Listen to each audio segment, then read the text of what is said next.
Welcome to The Growth Equation. This isn't your typical business podcast. We're keeping it real about the challenges of scaling up, period. I'm Tristan Wright and I've been there.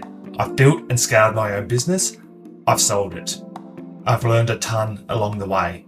Now I'm bringing you the no BS stories of founders who are in the trenches right now, navigating that messy middle. We're talking advertising, marketing, design, creative, branding, the whole 9 yards. Doesn't matter if you're a solopreneur or running a team of 100. Everyone's got a secret sauce, that thing that makes them different, better. We're going to uncover it. So grab a coffee and let's get real. Today we're talking to Dosa, not Andrew. Andrew, welcome, mate. I told you, Andrew, if I'm in trouble. Am I in trouble? You are, because that's what you told me a minute ago. Yeah, good. Dosa, can you tell us a bit about who you are before we get into everything? Oh, mate. So my name is Dosa.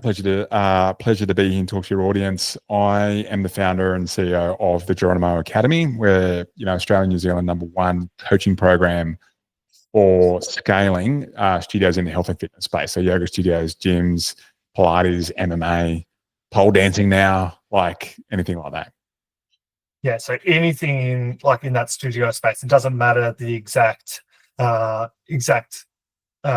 product or service being sold, as long as the format. No, and the history there is I myself used to own a couple of F45 studios here in Sydney, scaled them up to 7 figures under management profit, sold them, exited, and I didn't think it was that special. But just along the way, people were like, how'd you do it?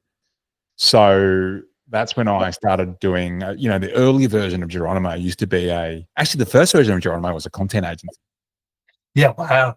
So my first invoice was $200, Kristen, $200, and it was to shoot one session for a studio in Paddington and edit it, ready, with iMovie. Yeah, wow. Okay, so we're pushing. This was 2000, so that was 10 years. That was about 9 years ago. Yeah, wow. So there was no cap cut back then, man. No. So you had your studios, you exited them, you set up your next business almost as an agency, and it was a side hustle while I had the studios. Yeah, okay. Yeah. Side hustle while I had the studios. People were just kind of noticing what we were doing and how we were doing it. It was kind of quite unconventional. And they were like, how are you doing this? And I'm naturally like a teacher. Like I'm naturally trying to explain things to people. I love talking to other business owners. I really want to help people, that kind of stuff.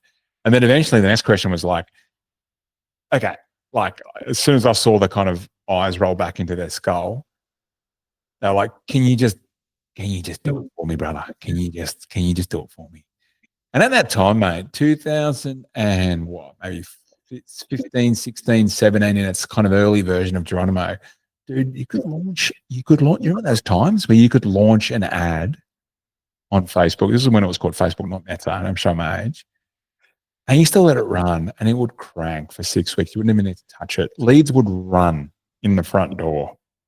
So I was doing that. And then eventually, I saw the first problem that I witnessed was studio owners didn't know how to market their business. So I became a marketing agency pretty quickly. Okay. Then the next thing that I observed was studio owners are afraid of the phone. They don't know how to fucking sell. Am I allowed to swear on this podcast? You are now. I'll just have to put a warning on it. Yeah. I'm pretty unfiltered. That's the name of my podcast, is Unfiltered. You just be yourself. Good. There's no point hiding who you are, because people will find you out. Yeah, good. So the second thing I found was first thing I found was they don't know how to market. The second thing I found was they're afraid of the phone and they didn't know how to fucking sell, right? So I taught them how to sell, and then they're like, can you just do it for us? And I was like, oh, maybe I can. So I then had Australia's first outsourced sales team that would call the leads on behalf of these studios. The first. So I know you're seeing there's people out there that are doing this right now and they're claiming to be like pioneers. They weren't. Check the receipts, check the records. We go right back to 2015, 16, something like that. And we had the very first what I called the wolf pack, and they were calling these leads on behalf of these studios and selling our first offers, which was I was the creator of the very first 28-day kickstart. Yeah. Wow. Yeah. So you've So been there. we basically went in, replaced the front end acquisition system of a typical studio that was broken, not making any money. We replaced it with our supercharged, medium ticket offer, ad that wasn't, using stock imagery from HQ, but was using like direct response copywriting, hitting all the pain points. No one had seen this stuff before back then, right? And it would crank. Leads would drop in for 2, 3, if it's a bad day, maybe $11 a lead. Wow. Yeah. Yep. And then within 5 minutes, one of my guys would pick up the phone and sell sight unseen over the phone for $199 multiple times a day. Ranking. And then they've got to convert them to a membership, which we taught them how to do that as well. Yeah. Wow. Yeah. So, and people are now selling that service. I've seen a few people selling that service as revolutionary today. But it's just the Temu version of what we did like eight years ago. Yeah. So why aren't you doing that today? I hated it. Why did you? And also, something happened around March 2020. Yeah. Yes. Someone maybe ate a bat or whatever conspiracy you want to follow. Whatever conspiracy you want to believe. Yeah. Happened around. No, it was a bit earlier than March. It was December 2019. They ate the bat. That's right. Someone ate the bat then. Yeah. And that was the moment where Mr. Shit met Mrs. Fan. and I had my own studios to like worry about. So pretty quickly, like, if you're wondering what one of my biggest challenges has been in business since the start, like it was that moment, I think, when we all grabbed the holy shit handles and like, there's no user guide. There was no user guide as a business owner back then on what to do when a global pandemic happened. There was no user guide. So we had members leaving. I had clients calling me up going, "Doze, love your work, but fuck, I don't even know what's going to happen with my business right now." It is red alert, DEFCON 58. This is it. Like, this is it. So it was a free for all, man. So I remember like having to pull over on the side of the road and call every single person in my wolf pack at the time and like let them go one by one. And I was in tears. They were in tears. Like the world had just basically hit the reset button and we just didn't know what it was. We didn't know. I mean, we were getting phone calls from our friends in France going, "Boys, this is bad." They're having to choose between saving an 80-year-old or a 42-year-old that's actually got a chance. Like it was, that's where it was, man. But I tell you what happened after about 3 weeks of, probably some unhealthy drinking and eating and like doom scrolling and watching Tiger King. Remember Tiger King? Yes, I think that was the show of 2020 or 21. Yeah. So I wonder what happened to him. What happened to Tiger King? I think we got eaten by a fucking, I don't know. But yeah, after a bit of that, I kind of mustered up the courage to dust off some crumbs, and went back out in market with the very first offer that the market had seen. Which was our 21-day lockdown rescue offer. Ah, nice. Leads dropped in. I picked up the phone, called the first lady. Her name was Fitzy, or that was the nickname we eventually, bestowed upon her, and made the first sale myself, which was all I needed to see.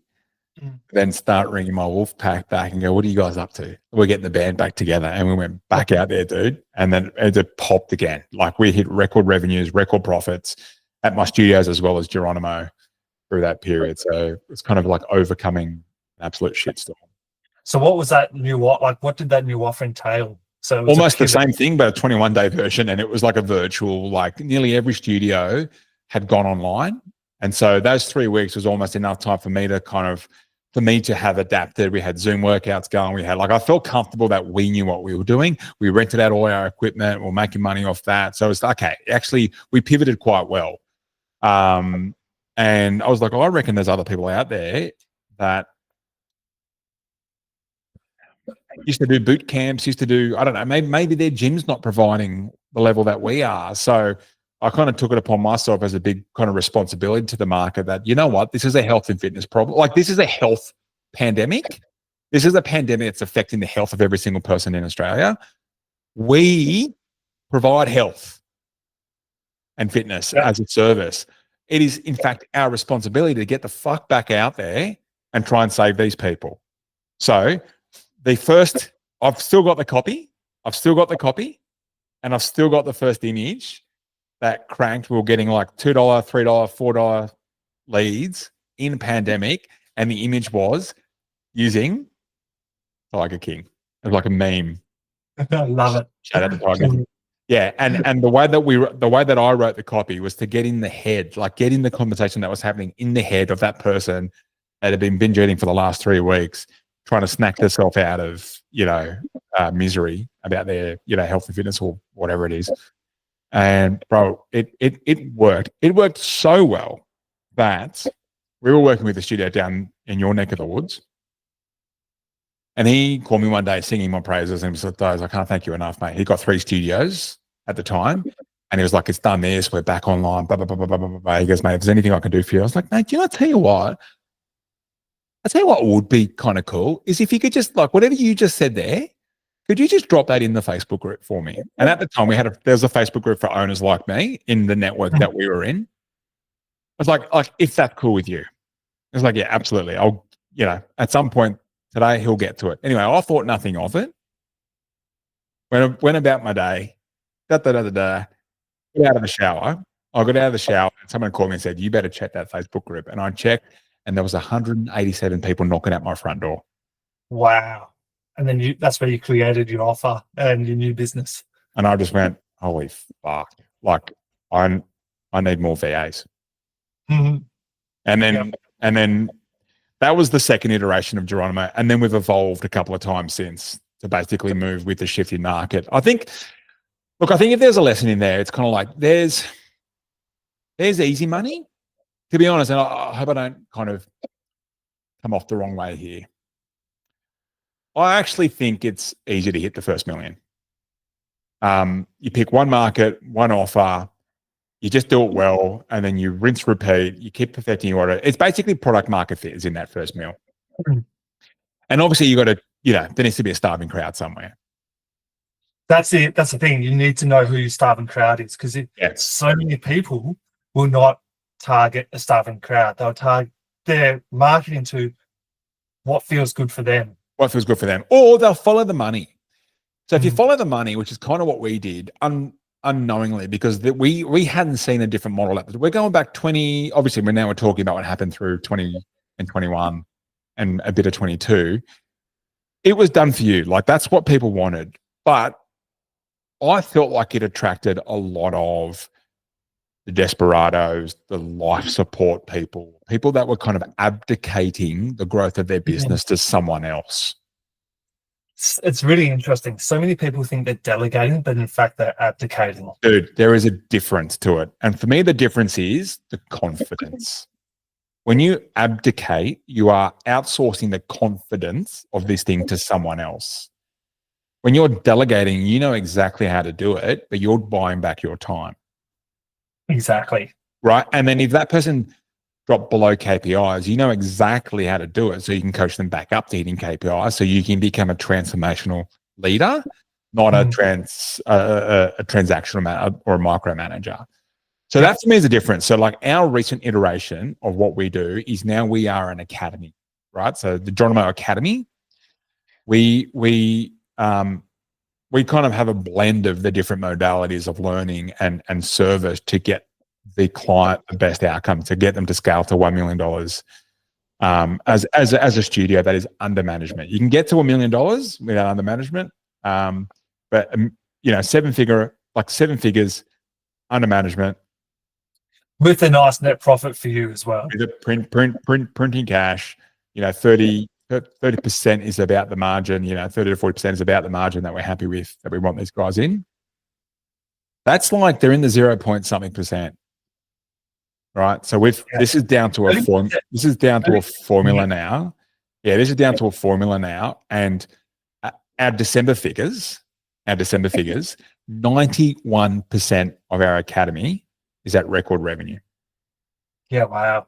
And at 30%, if you're targeting 30%, that's a decent net profit number. Like a lot of businesses are a lot lower than that. Yeah. So Totally. yeah, that's awesome. So you're now at that academy stage. So you've gone through those multiple iterations. When you first started it, did you think you would be here today? Like, I didn't even know it kind of existed as an option, to be honest. Like, I thought our way to teach was to do it for them, but ultimately, it's not really. We're sort of modeling it, but we never gave it back to them. I just like the owners that so I didn't think we'd be here today only because I didn't know it existed, right? I much prefer the caliber of owners that we're dealing with. I much prefer the level of responsibility that they're taking and the ownership that they're taking in their business with it. I absolutely do see a need for areas where they just kind of need a bit of a, yeah, but can you just show me how to do it? Or maybe they do need to, like, once they get to the point of like they understand it, then we do absolutely promote delegating it and outsourcing it now. But once you know how to do it, not because you've abdicated it. So there are multiple points along the way throughout someone's journey with us. And we've got a journey that's mapped out for 3 years for our clients. There are points along the way where we go, now hire this person, now hire this person, now talk to this service out there. Because it is actually, once we've worked out their buyback rate, like it actually works out better for them that they offload that part to keep moving up the value scale. yeah, and so many people want to hold on to that ownership. It's about allowing or letting go of ownership of certain things. We slap their hand away. Yeah. Freeing up your time to work in other more high value areas. The number one reason why small businesses stay small is because they do not value their time. Yeah, and a lot of business owners, when they do think they're valuing their time, they're valuing their time at $120 an hour, $150 an hour, and I'm like, no, you need to value your time at $250, $300, $400. I'd even say put a zero on it. Put another zero on it. Yeah, like as a starting point. Yeah.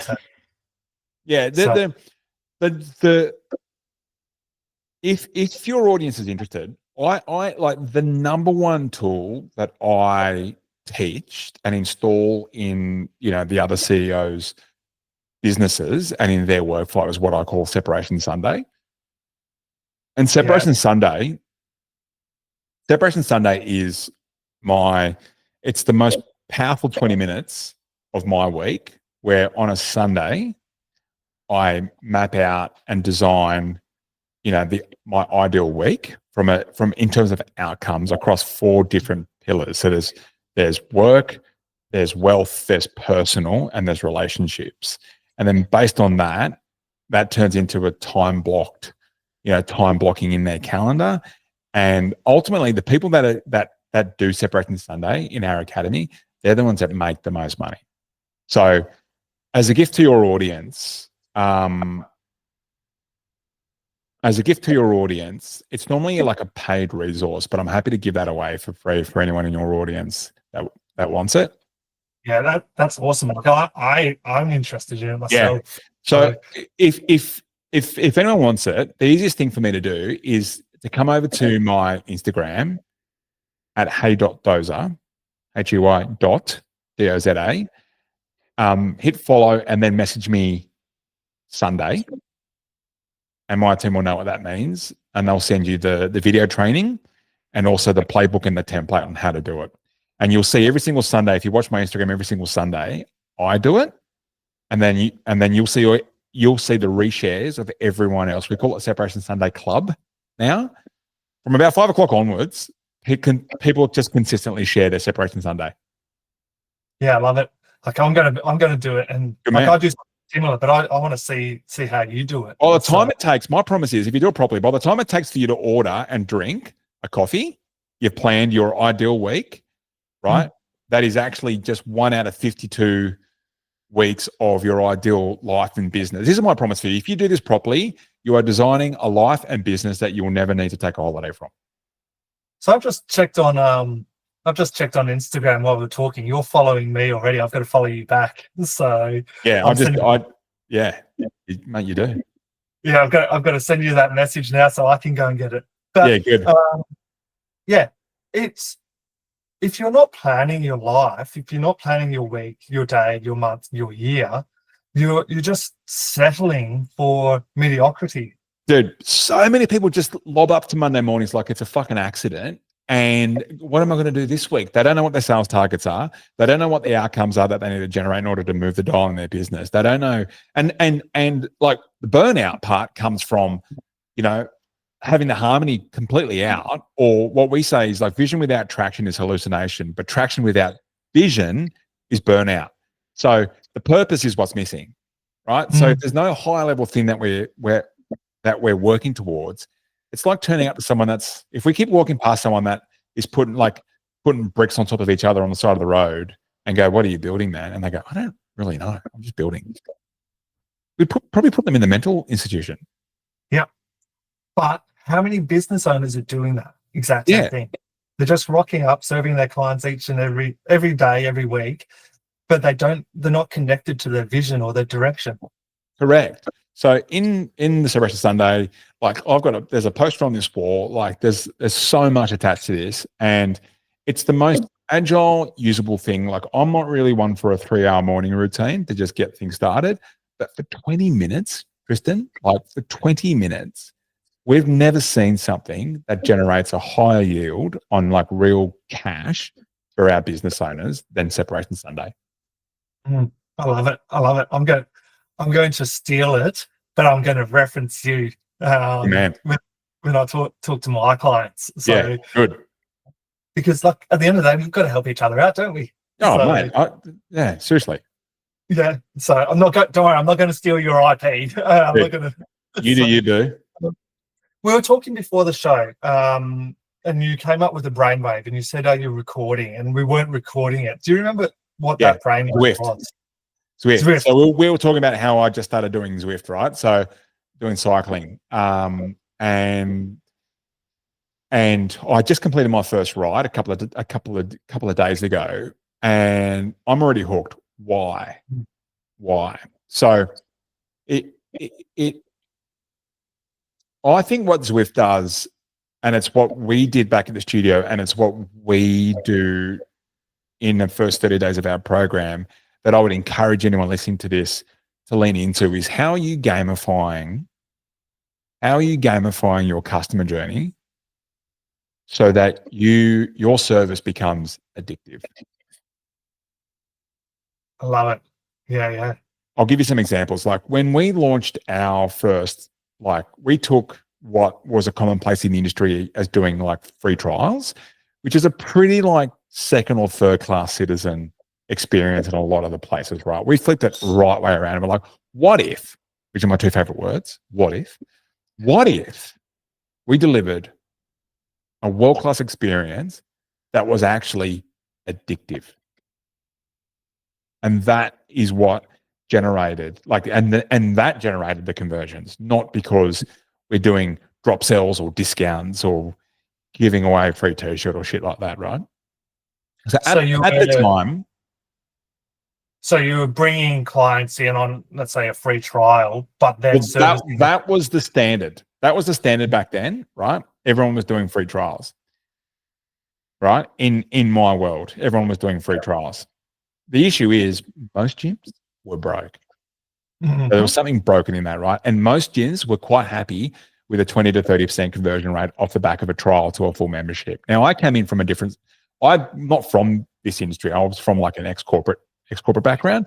And I'm looking around the room going, firstly, where are all the adults? Secondly, in terms of the industry. And secondly, why the fuck are we okay with most people not continuing? If you're getting them through the door, you should be getting a 70% conversion rate at a minimum. Yeah. So remember, 20 to 30, remember that number, okay? So I was like, what would we need to do to reverse engineer like a perfect member? And then I identified I identified 4 main things that were present and common amongst those that stayed, paid full price, and referred.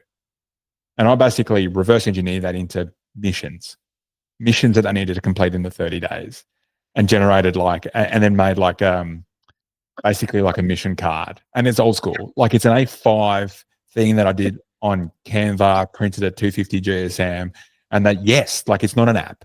Yes, it's not a fucking, something that lives on your phone. You got to bring it in. You're walking around with it, and to get it stamped by the coach, which was me hard coding the coach, speaking to them 16 times in 30 days.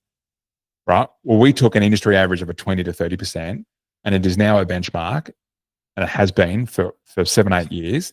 It's 80%. Yeah, wow, that's awesome. It's 80% now, right? So we've like tripled, quadrupled by tapping into how we gamify and tap into the psychology of what actually makes people addicted to a service or a product, and a lot of that came out of what they do in Silicon Valley. I read a book called Hooked, big yellow book. And that's on my list to read now. Yeah. And so we do that in Geronimo now. Like for the first 30 days, for everyone listening on this call, like the first 30 days is make or break. You've got to get time to value or your activation points lined up and start the clock and time it. Like your team needs to know their KPIs are based on a certain percentage hitting their time to value within 7 days, and something happens within 30 days or whatever it is, because that's go time. Yeah. Once you've got your first 30 days to prove yourself. Like first impressions matter. If it's a C grade impression, they're not going to stick with you. Yeah. So yeah, totally get it. On the same page with you there. So moving on, like you're now in this, you've got the academy. So I want to go behind the scenes a tiny bit. How have you found operating the business? Like you've gone through multiple iterations. Yeah. You've shown us the shiny side, the A side. I want to hear a bit about the B side and what it looks like behind the scenes. Fucking grind. A grind. Like we're in like Geronimo 3.0 now. Geronimo 1.0, we got out of that because I just, real talk, I just hated the clients. Like I just hated, not them personally, but just the type of work we were doing. I just didn't like how one day it was like, oh, you guys are the best, you guys are amazing. And then the next month they canceled because they got a $27 lead. It was so fickle, right? So and I also felt this kind of injustice around maybe we're actually part of the problem here. Maybe what help really looks like is not doing it for them, but is teaching them how to do it. So that's when Geronimo 2 happened. So Geronimo 2 was that, but it was still a bit hybrid. I think we didn't probably have the courage enough to like really let go of the legacy version of what we were doing. So it was a bit of like no man's land, and we were still getting a lot of, and we were, by the way, we're in 9 countries. So you're not just talking the hype; you're actually delivering everywhere. And like, do you know the difference between like marketing in Myanmar versus marketing in fucking Austin, Texas versus like Singapore and Forest Lodge? Like, it is so vast. And also like the North American clients, culturally are very different to Aussies. Very, yeah. So, and I think, truthfully, there was a lot of like me waking up, Tristan, not loving this thing that I created. Just because you can doesn't mean you should. Correct. And it's easy. That's what I'm saying. It's easy to get, unconventional. I don't want to come across the wrong way here or insensitive, but I actually reckon it's easy to generate the rev, but it's actually what the pro move is generating the right money, not just big money. And also, I'll tell you what was a bit of a fucking humbling moment was to get to the point where I remember we were almost at like $4 million annual, making no profit. Yeah, I would turn up to team meetings. We were hiring so fast because it was such a thirsty business model. I was turning up to fucking team meetings meeting people for the first time. That's how fast we were hiring people. It was chaos. Yeah, wow. And there was like, who's like, tell my team, who's that guy? And I swear there was one meeting was like, who's that guy? We actually don't know. It's like, kick him off. Like, someone just turned up to the wrong meeting. It was chaos, dude. It was chaos.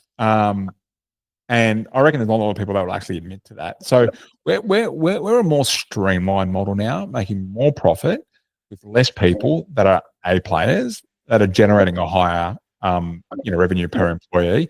That's what I encourage everyone to do. Track your revenue per employee as a measure of your health, financial health in your business.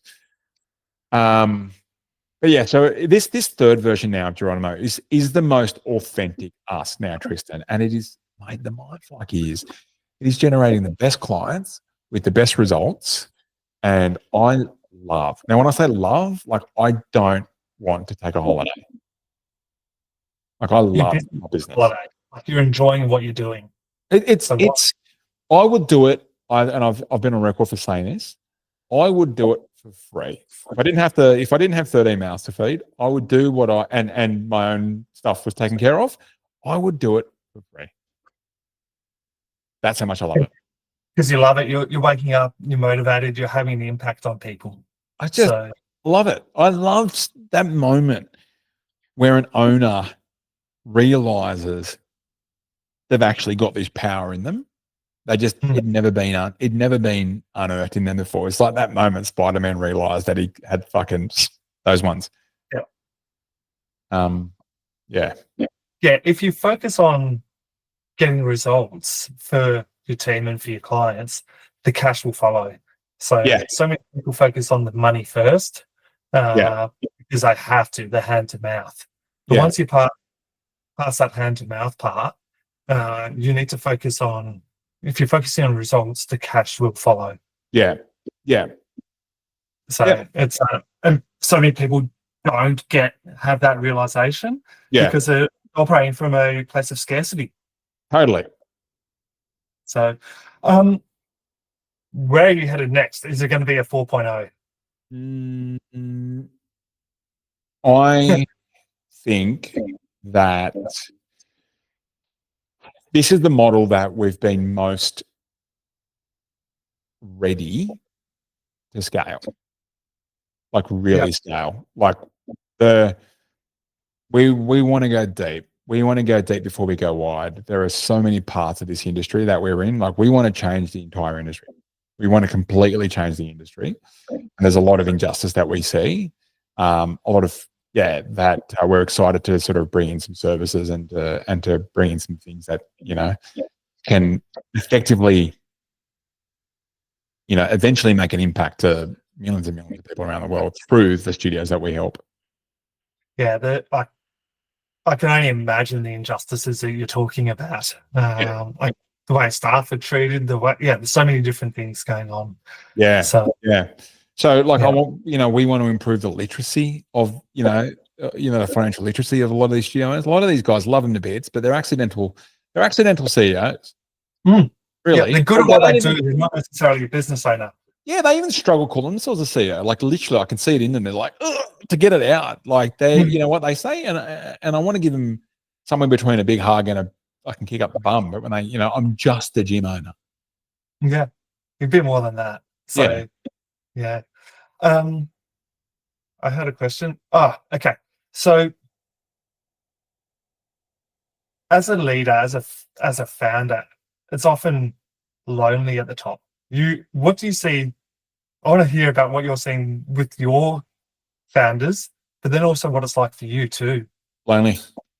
Yeah. I've always said that, dude. Not only that, like it's probably like a dash of ADHD. I really thrive off,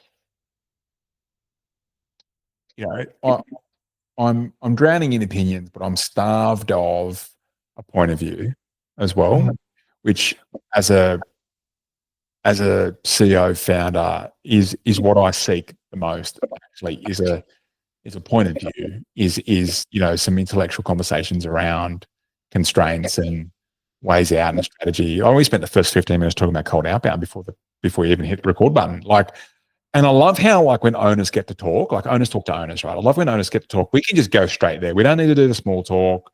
A small talk kind of discharges me a bit. And, you know, if I think about who are my closest acquaintances right now, these aren't people that I've known for 15 years who don't actually get.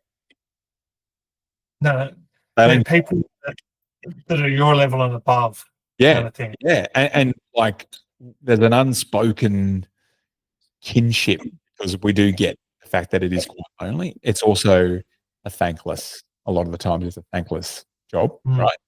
And no matter how much we spend our time developing, and pouring into others, I think the moment that I stopped being disappointed was the moment that I stopped expecting reciprocal. And that's not to say that I've lowered my standards. It's just that I know that I need to look after me, right? So I go up. You know, I pay a lot of money for mentors myself. I seek companionship, obviously, in my circle that I audit, you know, all the time.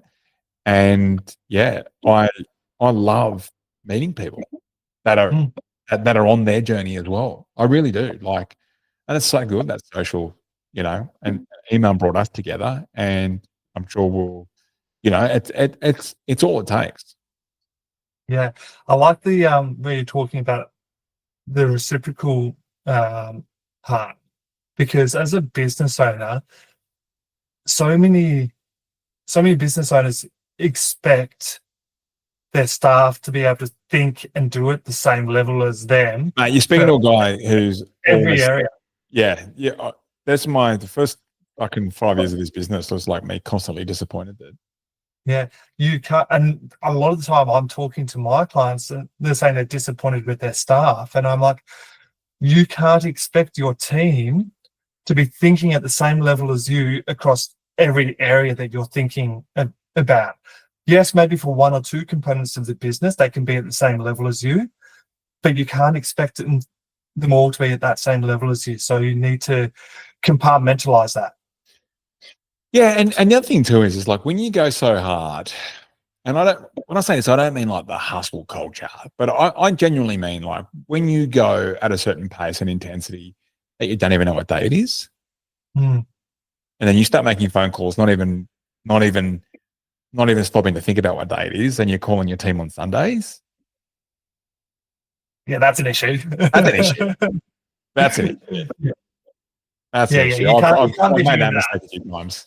Yeah. Well, we've got those new laws in Australia now that you're not allowed to contact staff outside of work hours. Yeah. Yeah. So, Yeah. so But it's, oh, you go, man. You go. I was just going to say, like, I think the problem is that we think we shouldn't have problems. Yeah. And what if actually the whole point of all this, I believe business is the most, certainly one of the most powerful, like, personal development instruments, like character building. And so maybe the problem isn't that we've got problems. Maybe it's just how we see the problems, and maybe these problems, maybe these challenges and these hurdles, you know, these bastard days, maybe they are actually a gift to us to see if we're going to actually figure things out and choose to overcome them and choose to develop whatever the skill deficiencies are to overcome those moments, or if we're going to continue to whinge about them and continue to let the world show us where we're not free. We need to, use all of this as a lesson to be able to keep growing and progressing and moving forward. Because if we just treat it as a problem, we're going backwards. Well, we will never rise beyond our, like, we can only grow to the level of our complexity ceilings, right? So if we can't figure this out, I say this to my clients the moment they kind of hit a brick wall and they throw the toys out, and it's like, you're telling me this is as good as you get right now. Like, And we know you can do, for we one know you're fucking chat GPT prompt away from figuring this out. Like, you're telling me this is as good as you get. Like, is that right? And they, no, it's like, try again. I had to have that exact same conversation with the client yesterday. They were like, this is too stressful, this is too hard.